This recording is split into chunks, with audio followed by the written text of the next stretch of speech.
नमस्कार एंड जय हिंद दोस्तों। मैं आपका अपना दोस्त प्रमोद यादव आप सभी का स्वागत करता हूं मैथ्स मैजिक के एक और सेशन में। लास्ट सेशन में हमने पढ़ा था मीडियंस और सेंट्रॉइड के बारे में। आज हम बात करेंगे किसकी? आज हम बात करेंगे एंगल बाइसेक्टर की। तो एंगल बाइसेक्टर की जितनी प्रॉपर्टीज है आज उन सभी को हम यहां पर देखने वाला है। तो दिल थाम के बैठिएगा, बहुत ही शानदार सा सेशन होने वाला है। और अगर आप किसी भी एग्जामिनेशन की तैयारी कर रहे हैं जिसमें एडवांस मैथमेटिक्स आती है तो वहां पे एंगल बाइसेक्टर का बहुत ज्यादा इंपॉर्टेंट रोल होता है। तो मैं बेसिक बेसिक चीजें आपको यहाँ पे एंगल से बाइसेक्टर की चीजें बताऊंगा। तो देखते हैं। सबसे पहली बात तो एंगल बाइसेक्टर, नाम से ही अगर मैं बात करूं तो एंगल बाइसेक्टर यानी कोण सम द्विभाजक, मतलब ऐसी रेखा। भाई अगर मैं एंगल बाइसेक्टर की बात करता हूं तो एंगल बाइसेक्टर क्या होता है? ऐसी रेखा जो किसी कोण को दो बराबर भागों में बांटे। तो ऐसी रेखा जो होती है उसे हम कहते हैं क्या? Angle bisector. A line which divides an angle in two equal parts is said to be angle bisector। जैसा कि आप फिगर में देख सकते हैं, ये मेरे पास ABC क्या है? ट्रायंगल है, जहां पे AD मेरे पास क्या है? एंगल बाइसेक्टर है। AD एंगल बाइसेक्टर है, मतलब क्या है कि ये वाला एंगल और ये वाला एंगल आपस में क्या होगा? बराबर होगा। ठीक है ना? The angle bisector is a line that divides an angle into two equal parts. ऐसी रेखा जो किसी कोण को दो बराबर भागों में बांटे कोण द्विभाजक कहलाती है। ठीक है ना? आपको ये दिख रहा होगा। ठीक है ना? अब एक चीज ध्यान रखिएगा। सबसे पहली चीज तो हमने यहाँ पे बात की ट्रायंगल की, एंगल बाइसेक्टर। तो एंगल बाइसेक्टर क्या है? ऐसी रेखा है जो किसी एंगल को टू इक्वल पार्ट्स में बांट सकती है। तो अब बात करते हैं किसी त्रिभुज की। त्रिभुज में क्या होते हैं? तीन वर्टेक्स होते हैं। कितने वर्टेक्स होते हैं? वर्टेक्स यानी शीर्ष, जैसा कि मैं इम्पीडेंस के बारे में बताया। अगर मैं बात करूंगा त्रिभुज की, तो त्रिभुज में मेरे पास होते हैं तीन शीर्ष। अगर तीन शीर्ष हैं तो हम क्या कर सकते हैं? तीन क्या खींच सकते हैं? तीन एंगल बाइसेक्टर खींच सकते हैं। बात समझ में आ रही कि नहीं आ रही? भाई एक इससे खींची जाएगी, एक इससे खींची जाएगी और एक इससे खींची जाएगी। बात समझ में आ रही कि नहीं आ रही? क्या कह रहा हूं मैं? मेरे पास क्या है? ट्रायंगल है, ट्रायंगल में है मेरे पास तीन शीर्ष। अगर मेरे पास तीन वर्टेक्स है तो हम कितने एंगल बाइसेक्टर खींच सकते हैं? हम तीन। ठीक है ना? तो भाई वही चीज हमने यहाँ पे बताई है। ये मेरे पास क्या है? एबीसी एक ट्रायंगल है, एडी मेरे पास एंगल बाइसेक्टर है, बीडी बीई मेरे पास एंगल बाइसेक्टर है और सीएफ भी मेरे पास क्या है? एंगल बाइसेक्टर है। ठीक है ना? बात समझ में आएगी नहीं? ये तीनों के तीनों क्या है? मेरे पास एंगल बाइसेक्टर है, मतलब ये वाला एंगल और ये वाला एंगल बराबर होगा, ये एंगल और ये वाला एंगल बराबर होगा, ये एंगल और ये वाला एंगल बराबर होगा। इतनी बात समझ में आती कि नहीं आती? आई होप इतनी बात आपको समझ में आती होगी। भाई ये वाला एंगल, ठीक है ना? भाई अगर मैं बात करूंगा यहाँ पर, ये वाला एंगल और ये वाला एंगल आपस में बराबर होगा, ये एंगल और ये वाला एंगल आपस में बराबर होगा, ये एंगल और ये एंगल भी आपस में बराबर होगा। बात समझ में? Because it is a angle bisector. और एंगल बाइसेक्टर की खासियत क्या होती है? वो एंगल को क्या करता है? टू इक्वल पार्ट्स में डिवाइड करता है। इसे अपने जहन में बैठा लेना, because this is very important. और इसको हम आगे चल के भी देखेंगे कैसे करना है। यहां तक बात समझ में आई? अब क्या है? एंगल बाइसेक्टर है, ठीक है ना? एंगल बाइसेक्टर है, ठीक है। अब एंगल बाइसेक्टर क्या है? कहीं पे कट कर रहा है, कहीं पे कट कर रहा है। देखो आप देखोगे तीन एंगल बाइसेक्टर है और ये तीनों एंगल बाइसेक्टर कहीं किसी पॉइंट पे कट कर रहे हैं। कि जिस पॉइंट पे कट करते हैं उसको हम बोलते हैं क्या? It is called in centre. क्या बोलते हैं बच्चे? सेंटर बोलते हैं। ठीक है? बात समझ में आएगी नहीं? भाई ध्यान देना कि उसे कहते हैं एंगल बाइसेक्टर का जो मीटिंग पॉइंट होता है उसे हम इन सेंटर कहते हैं। ठीक है? आगे बढ़ते हैं, ध्यान देना। अब यहाँ पे हम बात करेंगे, यहाँ तक बात क्लियर हुई? यहाँ पे अब हम बात करेंगे किसकी? इंटीरियर एंगल बाइसेक्टर थ्योरम की। अब ये इंटीरियर एंगल बाइसेक्टर थ्योरम है क्या, इसके बारे में भी चर्चा कर लेते हैं। यहाँ तक बात समझ में आई? व्हाट इज भाई एंगल बाइसेक्टर क्या होता है? एंगल बाइसेक्टर होता है ऐसी लाइन जो किसी क्या करे? किसी एंगल को दो इक्वल पार्ट्स में डिवाइड करे, उसे हम एंगल बाइसेक्टर कहते हैं। किसी भी ट्रायंगल में हम तीन एंगल बाइसेक्टर करते हैं, खींच सकते हैं। और एंगल बाइसेक्टर्स का जो मीटिंग पॉइंट होता है उसको हम बोलते हैं इन सेंटर यानी अंतः केंद्र बोलते हैं। यहां तक बात क्लियर हुई? अब इंटीरियर एंगल बाइसेक्टर थ्योरम की बात करते हैं। ये कुछ इंपॉर्टेंट हो जाता है आपके एग्जामिनेशन पॉइंट ऑफ व्यू से, ये ज्यादा इंपॉर्टेंट हो जाता है। सपोज ये मेरे पास ट्रायंगल है एबीसी, एबीसी मेरे पास ट्रायंगल दिया हुआ है और एडी मेरे पास क्या है? Angle bisector. याद रखना ये कंडीशन ज्यादा इंपॉर्टेंट है। क्या मेरे पास क्या है? एबीसी मेरे पास एक ट्रायंगल है। क्या है? एबीसी ट्रायंगल है जिसमें एडी मेरे पास क्या है? एंगल बाइसेक्टर है। जब एडी एंगल बाइसेक्टर होगा तो क्या होगा? इसका इस साइड का रेशियो क्या होगा? इसके रेशियो के बराबर होगा। कैसे? ध्यान देना। जैसे यहां पर ए बी है, A B upon B D लिख सकते हो। A B upon B D किसके बराबर होगा? A C upon D C. या फिर आप ऐसे भी लिख सकते हैं A B upon A C is equal to मेरे पास क्या हो सकता है? B D upon. बात समझ में आएगी नहीं? This is quite important. ठीक है ना? मैंने आपको लास्ट वाली क्लास में ये भी बताया था भाई, एरिया जो होता है वो डायरेक्टली प्रोपोर्शन होता है किसके? बेस के। तो वो वाली प्रॉपर्टी और एंगल बाइसेक्टर थ्योरम वाली प्रॉपर्टी को मिलाकर एक क्वेश्चन बनता है, ठीक है ना, जहां पे आप क्या करते हो, बेस का रेशियो जो तेरे रखा होता है वही मेरे पास एरिया का रेशियो होता है, ठीक है ना, जो बेस का रेशियो होता है वही एरिया का रेशियो होता है।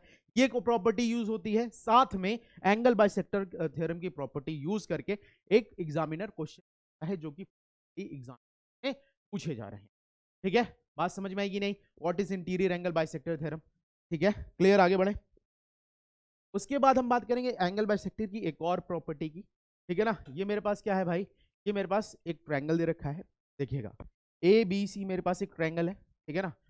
भाई हमने क्या किया, angle B A B C का क्या किया मैंने, इंटीरियर एंगल बाइसेक्टर किया, क्या किया मैंने, इंटीरियर एंगल बाइसेक्टर किया। और मैंने एंगल सी का मैंने क्या किया, एक्सटीरियर एंगल बाइसेक्टर किया। मैं क्या कह रहा हूं, मेरे पास ट्रायंगल ए बी सी है, ट्रायंगल ए बी सी में मैंने एंगल बी का इंटीरियर एंगल बाइसेक्टर किया और एंगल सी का मैंने एक्सटीरियर एंगल बाइसेक्टर किया, और इनको एक एक्स्ट्रा और इनको आगे मिला दिया, और ये किसी पॉइंट पी पर मिल रहे हैं, क्या कर रहे हैं, किसी पॉइंट पी पर मिल रहे हैं। तो याद रखना, अगर मैं आपसे कहूं ये अल्फा है तो ये इसका क्या हो जाएगा, हाफ हो जाएगा, यानी अल्फा। ये चीज जहन में बैठा के रखिएगा, बिकॉज इसी से डायरेक्टली क्वेश्चन आपको ये वाला एंगल दे देगा और आपसे ये, बात समझ में आएगी नहीं। कब, सपोज मेरे पास कोई ट्रायंगल दे रखा है, एक इंटीरियर एंगल का बाइसेक्टर थ्योरम, और उसी सीट में क्या, अगर मैं बात करूं एंगल दिया हुआ उसका एक्सटीरियर एंगल बाइसेक्टर, दोनों को कट करते हैं, दोनों को आगे चल के मिला देते हैं, जिस पॉइंट में मिलता है, सपोज वो पी है, तो ये जो पी होता है, ये जो ये एंगल है, इस एंगल का क्या होता है, हाफ हाफ होता है।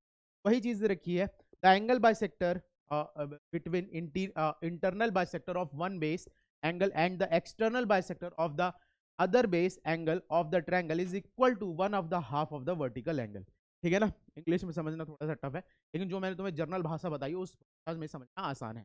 कहने का मतलब क्या है, एंगल जो बीपीसी है भाई, इस एंगल को हम क्या करेंगे, बीपीसी वो क्या है, बीएसी का क्या है, हाफ है, ठीक है ना। बात समझ में आएगी नहीं, this is an important property, direct इस प्रॉपर्टी से आपके एग्जामिनेशन पूछे जाते हैं, that's why I include it here, मैंने यहां पर इसलिए ही डाला है। यहां तक बात क्लियर हुई, आई होप आपको यहां तक की बात क्लियर, ठीक है। आगे बढ़ते हैं, ध्यान देना। अब ये मेरे पास एक और थ्योरम है, ठीक है ना। ये मेरे पास एक ट्रायंगल दे रखा है पी क्यू आर मेरे पास क्या है, ट्रायंगल है, जहां पे पीटी जो है वो परपेंडिकुलर है किस पे, क्यू आर पे। क्या कह रहा हूं मैं, मेरे पास क्या है, पी क्यू आर एक मेरे पास ट्रायंगल है, जहां पे पीटी क्या है, परपेंडिकुलर है किस पे, क्यू आर पे, और जो पीएस है वो क्या है, एंगल बाइसेक्टर है। बात को समझिए, what I am trying to say, मैं क्या कह रहा हूं, मेरे पास त्रिभुज पी क्यू आर दिया हुआ है, पी क्यू आर में पीटी क्या है मेरे पास, परपेंडिकुलर है, जबकि पीएस क्या है मेरे पास, एंगल बाइसेक्टर है। तो अब आपको बताना है कि ये वाला एंगल क्या होगा। तो ये वाला एंगल क्या होता है भाई, ये जो मेरे पास जो रिमेनिंग टू एंगल्स होते हैं क्यू आर, इसके डिफरेंस का हाफ, इसके डिफरेंस का हाफ, अगर मैंने इसको बोल दिया 30 है और इसको मैंने बोल दिया 40 है, ये कितना होगा बताओ, 40 माइनस 30 कितना हो गया, 10, 10 का हाफ कितना होगा। बात समझ में आएगी नहीं, ये चीज याद रखना, इससे भी डायरेक्टली आपका, इस प्रॉपर्टी से आपका डायरेक्टली क्वेश्चन आपके एग्जामिनेशन में है। इतनी बात समझ में आएगी नहीं, मैंने कई सारी प्रॉपर्टी बताई है तुम्हें, ठीक है ना। This is also very important property, क्या, अगर मेरे पास कोई ट्रायंगल दिया हुआ है, उस ट्रायंगल में आपके पास परपेंडिकुलर दिया हुआ है, और उस ट्रायंगल में आपके पास एंगल बाइसेक्टर भी दिया हुआ है, तब वहां पर ये प्रॉपर्टी हम हैं, ठीक है। बात समझ में आएगी नहीं, ये एक बात रही। अब एक और प्रॉपर्टी की मैं बात करूंगा यहां पर, ये मेरे पास क्या है, ट्रायंगल एबीसी, ठीक है ना।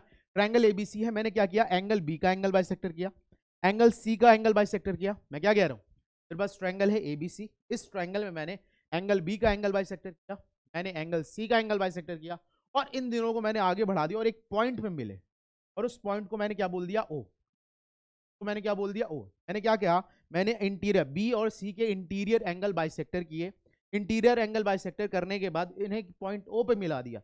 ये जो एंगल होगा, एंगल बीओसी, जो एंगल बीओसी होगा वो क्या होगा मेरे पास, 90 प्लस जो मेरे पास एंगल ए है इसका हाफ।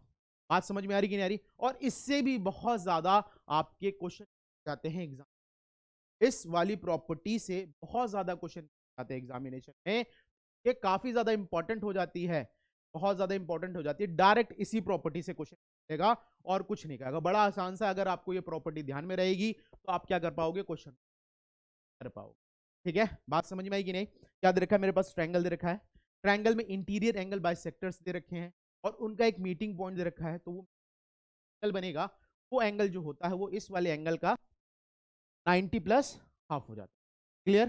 बात समझ में आई कि नहीं? यहां तक बात क्लियर हुई? आई होप इतनी बात क्लियर हुई होगी। और इस पॉइंट को, ये जहां पे इंटीरियर एंगल बाइसेक्टर थ्योरम बनती है, मतलब जहां पर ये एंगल बाइसेक्टर मीट करते हैं, इसको हम इन सेंटर भी कहते हैं, जो कि आपको बता रखा है। क्या कहते हैं हम इसको? इन सेंटर, यानी अंतः केंद्र भी बोलते हैं। क्या बोलते हैं? अंतः केंद्र भी बोलते हैं। इन सेंटर के बारे में हम मतलब अलग से एक मैं सेशन लूंगा जिसमें मैं आपको इन सेंटर के बारे में बताऊंगा। अभी तो एंगल बाइसेक्टर की प्रॉपर्टीज चल, यहां तक बात समझ में आई? एंगल बाइसेक्टर बहुत ज्यादा इंपॉर्टेंट है। क्यों इंपॉर्टेंट है? बिकॉज इससे कई सारे क्वेश्चन। ठीक है, आगे बढ़े। नेक्स्ट हम बात करते हैं, क्या अभी हमने देखा, अब देखो एंगल बाइसेक्टर भी दो तरह के होते हैं जो नहीं बताया। अगर हम अंदर वाले एंगल का एंगल बाइसेक्टर करेंगे तो हम एंगल बाइसेक्टर, और अगर हम बाहर वाले एंगल का एंगल बाइसेक्टर करेंगे तो हम उसे बोलेंगे एक्सटीरियर बाइसेक्टर। ठीक है, तो यहां पर अगर हम आपसे बात करें, ये मेरे पास ट्रायंगल एबीसी, ठीक है ना, हमने AB को थोड़ा सा आगे बढ़ा दिया है P तक, हमने AC को बढ़ा दिया है Q, ठीक है ना। क्या किया मैंने? AB को बढ़ाया है मैंने P तक, AC को बढ़ाया है मैंने। अब हमने क्या किया, इसका एक्सटर्नल एंगल बाइसेक्टर लिया और इसका एक्सटर्नल एंगल बाइसेक्टर, ठीक है ना। और एक्सटर्नल एंगल बाइसेक्टर लेने के बाद ये कहां पे मिल गए? पॉइंट O पे मिल गए, ठीक है ना। कहां पे मिल गए? पॉइंट O पे मिल गए। और ये जो एंगल होगा BOC क्या होगा भैया? 90 माइनस एंगल A/2। याद रखना, इंटरनल है तो प्लस A/2, एक्सटर्नल है तो माइनस A/2। और ये भी इसी स्टेटमेंट पे डायरेक्ट क्वेश्चन है, डायरेक्ट यही स्टेटमेंट होगा आपका, ठीक है ना। आपसे बोलेगा मेरे पास कोई ट्रायंगल है ABC, इसकी AB भुजा को P तक बढ़ाया गया और AC भुजा को Q तक बढ़ाया गया, फिर इनके एंगल बाइसेक्टर किए गए। अगर एंगल A बराबर ये दिया है तो एंगल BOC क्या होगा? याद रखना, डायरेक्ट अप्रोच आता है और ऐसा क्वेश्चन आपके एग्जामिनेशन में पूछा ही जाता है, ठीक है ना। ऐसा क्वेश्चन आपके एग्जामिनेशन में पूछा ही जाता है, ठीक है। तो ये प्रॉपर्टी आपको याद रखनी है, काफी ज्यादा इंपॉर्टेंट है ये, ठीक है ना। क्या है भाई? ये प्रॉपर्टी काफी ज्यादा इंपॉर्टेंट है, ये नहीं पढ़ोगे प्रॉब्लम है, ठीक है ना। बात समझ में आएगी नहीं? आई होप इतनी बात आपको समझ आ गई होगी, क्लियर हुई बात। दिस इज द थिंग जो मैं आपको बता रहा हूं, मैंने कई सारी प्रॉपर्टीज आपको बताई। एक प्रॉपर्टी और मैं बताता हूँ। सपोज मेरे पास क्या है? एंगल बाइसेक्टर है। सपोज ये मेरे पास एंगल है, ठीक है ना, और ये मेरे पास क्या है? Angle bisector. मैंने नाम दे दिया, मैंने दिया ए। ये मेरे पास एक एंगल है, ठीक है ना, और BD एंगल बाइसेक्टर। बात को समझना, what I am trying to say. दिख नहीं रहा, वेट फॉर कलर चेंज। ये मेरे पास क्या है? ध्यान देना, ABC मेरे पास क्या है? एंगल है, और BD मेरे पास क्या है? Angle bisector. बात को समझ, मैं क्या कह रहा हूँ? ABC मेरे पास क्या है? मेरे पास एंगल है, और BD मेरे पास क्या है? एंगल बाइसेक्टर है। तो अगर मैं एंगल बाइसेक्टर से, मैं क्या करता हूं, एंगल बाइसेक्टर से अपोजिट साइड पे परपेंडिकुलर ड्रॉ करता हूं। मैं क्या कह रहा हूं? अगर मैं एंगल बाइसेक्टर से अपोजिट साइड पे परपेंडिकुलर ड्रॉ करता हूं, तो ये जो परपेंडिकुलर लेंथ होती है ये आपस में बराबर होती है। इफ आई साइड ये O है, ये मेरे पास O डैश है, ये O डबल डैश है, और मैंने इसको बोल दिया M M dash N dash. तो यहां पर क्या होगा बच्चे? यहां पर हो जाएगा क्या? OM जो होगा वो बराबर होगा किसके? ON के। ऐसे में बोलूंगा O डैश M डैश बराबर होगा O डैश N डैश के। बात समझ में आ रही कि नहीं आ रही? बात समझ में आ रही कि नहीं आ रही? मतलब कहने का ये है, अगर हम क्या करते हैं, एंगल बाइसेक्टर से अपोजिट साइड्स पे क्या करते हैं, परपेंडिकुलर ड्रॉ करते हैं, तो वो परपेंडिकुलर आपस में क्या होते हैं? हमेशा बराबर होते हैं। ये चीज अपने जहन में बैठा के रखना, नहीं तो आपको प्रॉब्लम। क्लियर हुई बात? आई होप इतनी बात क्लियर है। तो this is all about the angle bisector. ये था एंगल बाइसेक्टर, ठीक है ना। अगले सेशन में हम बात जानेंगे इन सेंटर के बारे में। तब तक के लिए आप स्टे ट्यून रहिएगा हमारे साथ।